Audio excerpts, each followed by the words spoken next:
pasan de la 1 del mediodía y ya está con nosotros la experta en nutrición, la doctora Miriam Eguía. Muy buenos días, Miriam. Buenos días, Lucía. Además, ya les avanzábamos en el sumario a los espectadores, como cada día, de lo que vamos a hablar hoy. Y hoy en concreto vas a dedicar la sección a la microbiota intestinal y su relación con la salud. Yo creo que la primera pregunta obligada que te tenemos que hacer es ¿qué es la microbiota? Pues es muy sencillo. La microbiota son todos aquellos microorganismos que se encuentran a lo largo de nuestro tracto digestivo. Pueden ser bacterias, pueden ser levaduras, pueden ser otro tipo de microorganismos vivos que se encuentran viviendo allí de forma habitual. A lo largo de nuestro organismo. Eso es. ¿Por qué es importante? Todo el mundo tiene microbiotas, ¿no? ¿Y por qué es importante tenerla? ¿Qué hacen? Tenemos diferentes microbiotas. Tenemos a lo largo del tubo digestivo, que es de la que vamos a hablar hoy, pero también hay otra microbiota en la piel, en los pulmones, en las mucosas, etc.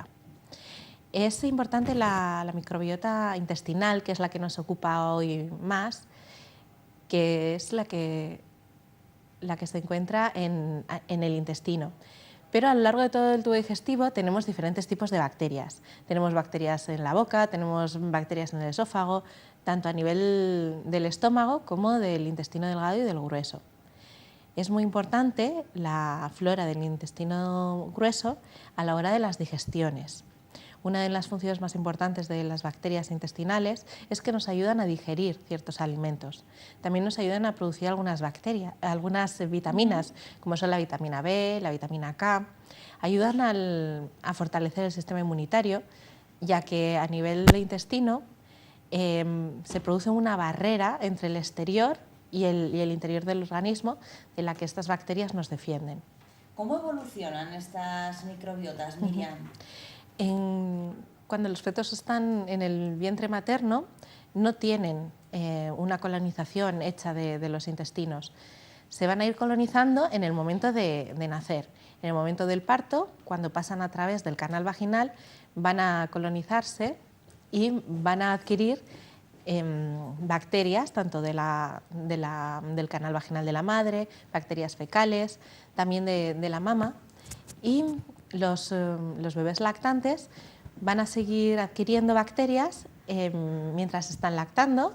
En la piel de la madre hay probióticos y van a ir adquiriendo probióticos de la madre.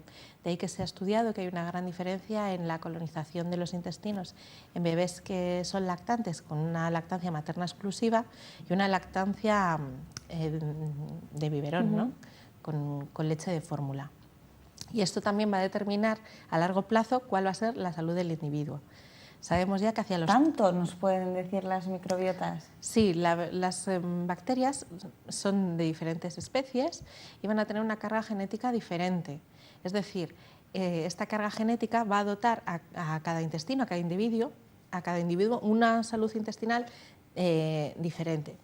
Podríamos diferenciar unas personas de otras simplemente estudiando su carga de microbiota. Alrededor de los 3 años aproximadamente ya podemos hablar de que los intestinos están completamente colonizados y un niño de 3 años tiene aproximadamente una carga de microbiota parecida a la de un adulto. ¿Y cómo hablas de todo lo que podemos saber a través de estas bacterias? ¿Cómo o cuándo podemos saber el estado de las microbiotas? Escuchando a nuestro propio organismo. Muchas veces nuestro cuerpo nos da la pista de cómo está nuestra salud intestinal, aunque haya cosas que para nosotros sean normales, puede que no tengan por qué serlo así. Por ejemplo, en personas que están estreñidas de forma crónica, puede que sea una tendencia suya de siempre y pensemos, bueno, como es de siempre, pues no le doy importancia. Y sin embargo, detrás de esto lo que puede haber es un trastorno de la flora intestinal. Por lo tanto, si escuchamos a nuestro organismo, nos va a decir si realmente está funcionando bien o mal. Puede ocurrir lo contrario. Puede haber pacientes que vayan al baño 2 o 3 veces al día, todos los días, y están felices de la vida porque no tienen ningún problema para ir al baño. Y sin embargo, esto tampoco es saludable. A veces nos llegan pacientes que nos dicen que a lo largo del mes tienen 2 o 3 días de diarrea. Luego se les pasa y siguen con su vida habitual. Bueno, pues esto también nos puede indicar que aquí está pasando algo. Sobre todo el hecho de que haya diarrea nos indica que va a haber una inflamación a nivel del tracto digestivo.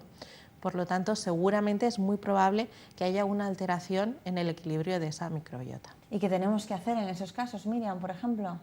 En esos casos, lo suyo sería consultar. Sí que es cierto que un médico de familia nos dirá, bueno, pues que sí, siempre hemos sido así, esto es algo normal, pero cada vez más estudios nos indican que esto hay que tratarlo. Hay que tratarlo primero con una alimentación saludable, porque una alimentación saludable para nosotros va a ser una alimentación saludable para nuestras bacterias. Y si estas bacterias están sanas y están en las proporciones que tienen que estar a nivel intestinal, nos van a garantizar que tengamos menos problemas a nivel digestivo. Pero no solamente problemas de digestiones, sino que ya hay estudios que relacionan que una flora intestinal saludable puede prevenir la diabetes, puede prevenir la obesidad, puede prevenir algunos tipos de tumores digestivos. Así que es un tema para tomárselo muy, muy en serio. ¿Y cómo? Porque hablamos de estas microbiotas, hablas de bacterias y muchas veces pensamos, yo creo quizá desde la ignorancia, que las bacterias son siempre malas. Bueno, claro, eso es un error. Las bacterias viven en nuestro organismo desde que nacemos y hay muchísimos tipos de cepas. Cuando hablamos del tracto digestivo podemos hablar hasta más de 1000 cepas diferentes.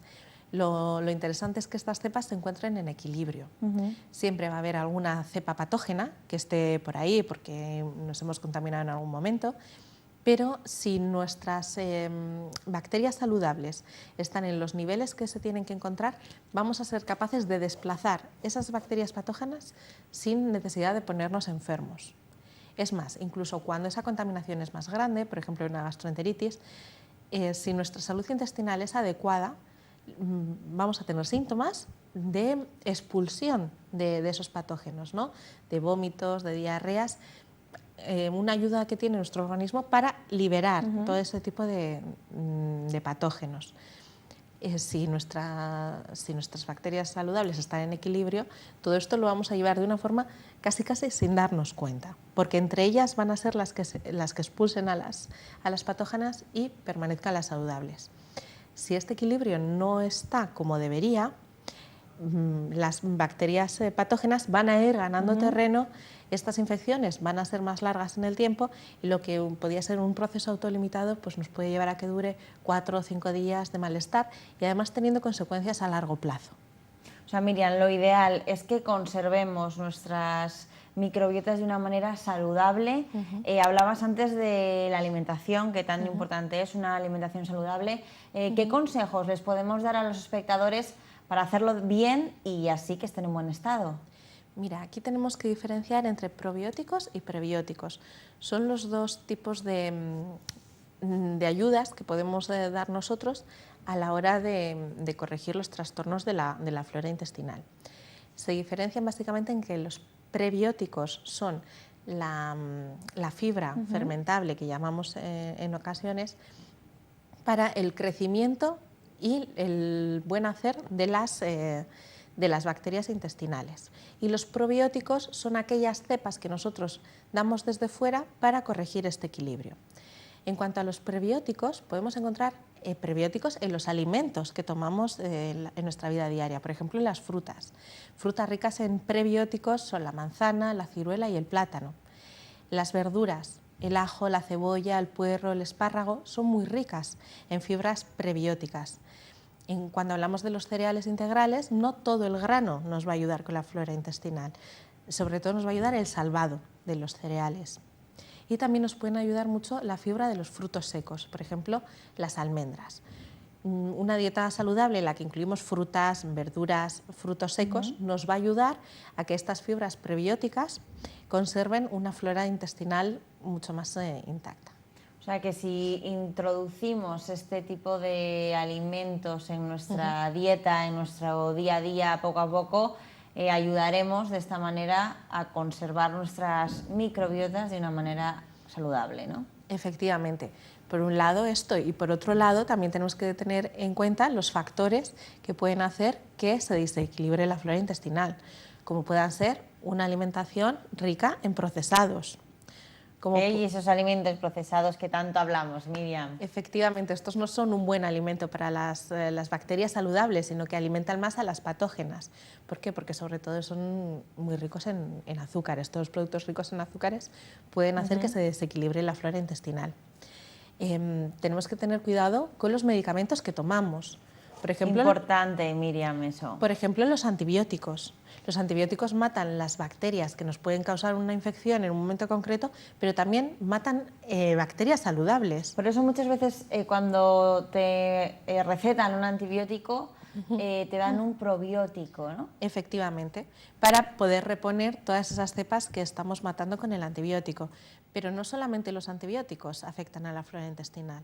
Hay otra serie de grupos de fármacos, como pueden ser los analgésicos, el ibuprofeno, que parece tan inocuo. Bueno, pues ya se ha demostrado que pueden afectar a la flora intestinal. Además, también la flora intestinal, en algunos casos de tratamientos, puede actuar como modulador.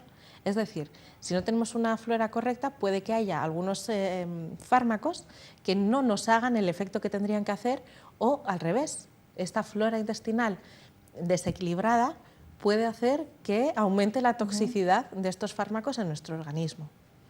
Miriam, ¿hay alguna manera de saber, antes señalabas el escuchar a nuestro organismo, nuestro tránsito intestinal y demás, ¿hay alguna manera de saber en qué situación, si tenemos de una manera óptima estas microbiotas o no?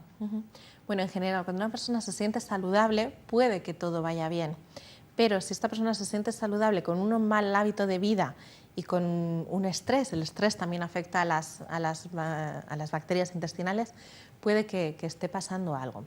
Muchas veces, y lo vemos cada vez con más frecuencia, son alteraciones en la piel. Hay ciertas alteraciones en la piel que nos hacen sospechar que esas digestiones no están siendo correctas. ¿Por qué? Porque nuestro intestino es un órgano que se encarga de eliminar muchas toxinas. Cuando este intestino no puede eliminar esas toxinas, van a empezar a salir por la piel, que la piel es un órgano muy grande por el que también expulsamos toxinas junto con el sudor. Bueno, pues puede haber lesiones en la piel que nos están haciendo sospechar que esas indigestiones no son saludables y que tenemos que reforzar con un probiótico.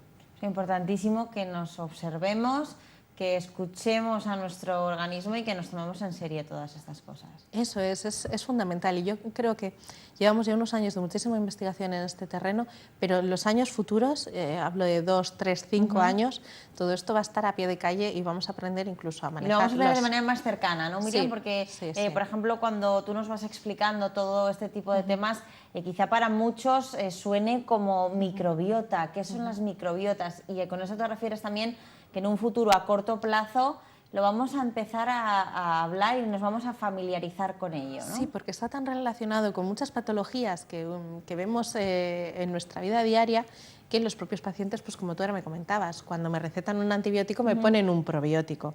Bueno, pues lo vamos a empezar a ver en muchos pacientes con enfermedad inflamatoria intestinal, pacientes con un Crohn, por ejemplo, con una colitis ulcerosa. A estos pacientes muy probablemente les recetemos un probiótico. En el cólico del lactante, para las alteraciones de los gases a nivel intestinal de los bebés, estamos utilizando probióticos. En trastornos que puedan estar relacionados con cualquier tipo de infección, siempre, por ejemplo, en la caries, es una infección en la boca que normalmente nos la suele tratar un dentista. Bueno, pues está empezando a comprobar que con probióticos podemos empezar a modificar el equilibrio de la flora bucal. Entonces también podríamos utilizar algunos probióticos para esto. En infecciones, por ejemplo, de la mama, madres que dan el pecho, que tienen una mastitis, estamos empezando a utilizar probióticos para tratar las mastitis en vez de dar un antibiótico que podría ser algo más agresivo incluso para el bebé. Bueno, se utiliza en un montón de campos. Más de los que creemos, de hecho. Sí. Hoy en día es raro el paciente de mi consulta que no lleve con él un probiótico para mejorar la salud digestiva, pero la salud en general también. ¿Cuánto aprendemos con la doctora Miriam Eguía, que el próximo jueves nos acompañará una vez más? Miriam, muchísimas gracias. Gracias a ti, Lucía. A todos ustedes, breve pausa, alto en el camino, bebemos un poco de agua y estamos de vuelta en Cantabria por la Mañana.